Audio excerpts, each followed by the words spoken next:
رسول اللہ صلی اللہ علیہ وآلہ وسلم نے ارشاد فرمایا، جب کوئی شخص فوت ہو جائے تو اس کے لیے کوئی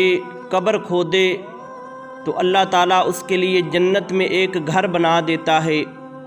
اور پھر فرمایا کہ جو مردوں کو غسل دے تو اللہ تبارک و تعالیٰ اسے گناہوں سے پاک کر دیتا ہے، اور پھر فرمایا کہ جو کسی میت کو کفن پہنا دیتا ہے تو حق تعالیٰ اسے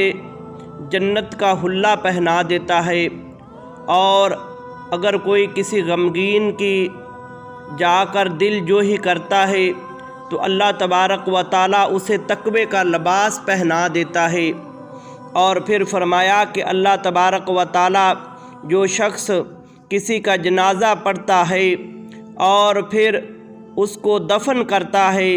تو اللہ جل شانہ